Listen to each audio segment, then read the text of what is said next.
So as you can see by the title, this is going to be a quick update on the Packard Bell 486. Heads up, this is not going to be any repair video or anything like that.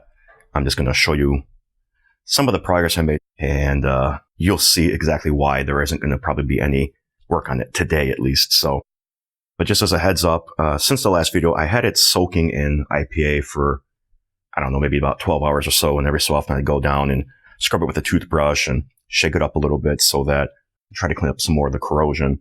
Some of you might be thinking, why didn't you just use some more vinegar? I didn't want to run the risk of the vinegar adding to the corrosion at that point. But anyway, let's go ahead and I'll show you how far I've gotten with cleaning. And it's probably as much as I'm going to be able to do at this time. Let's get some lighting over here. So as you can see, I've got an actual trace exposed here. There is a via somewhere in there that does go through the other side. And I'll show you the other side in more detail in a bit. But as you can see here, there's definitely some white corrosion or some sort of powdery substance that I don't think I'm going to be able to clean off very easily with without having an ultrasonic cleaner or anything like that. But I'll still try.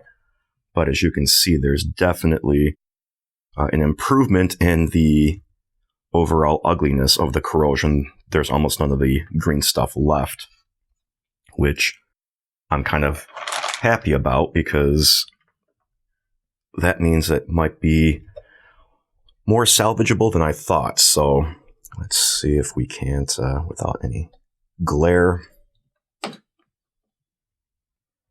So here's the initial battery damage here. As you can see, there's still a little bit of that white powdery stuff left. Like I said, I can't do much about that right now. I may use some water, distilled water, of course, and soap and try to scrub it with a brush or something like that. Hopefully it'll clean up a little bit better. And of course, I'll dry it up with some isopropyl alcohol and maybe a little bit of heat from hair dryer or something like that. So since this is where the extent of the corrosion was, we'll just focus here.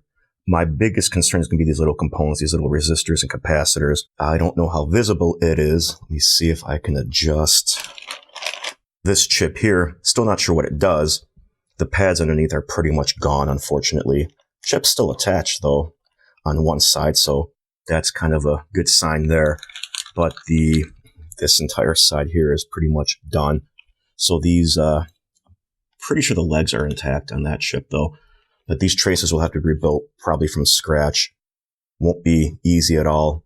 I may try using some copper tape that I've got and a scope to give me a little bit better view of it. So there's that. There's, let's see, some of these diodes here. Additional corrosion. There's a little bit of green left there. I'll have to try to treat that somehow. There's a similar chip over here and here. These seem to be okay. I don't believe I'm going to have to desolder any chips, at least not at this time, because I don't want to, if I can avoid it, because I don't want to cause any further damage. I may have to, though. And then we'll take a look over here. Not much left on these headers here for the floppy drive and the hard drive. But there's still some, so I'll have to figure something out. And there's that there. Now let's take a look at the other side. There's a little bit more green still here, although it's not as bad as it was. It was a lot more. But all these little vias and everything are pretty much clogged up with corrosion. Now I'm trying to remember what it was. It was a, I can't remember if it was a Game Boy Color or a Game Boy Pocket that had similar damage from battery leakage, and I was able to poke through the vias and clean everything up and get it working. But yeah, there is a lot more corrosion here that's still visible. So what I'm going to do is try to clean it up some more, and if I can, great. If not, I'm not exactly sure what I'll be able to do with this board. It may be a lost cause. The rest of the board was in good shape overall, so don't have to worry about it too much. I did watch a lot of other restoration videos to get some ideas and hopefully pump myself up.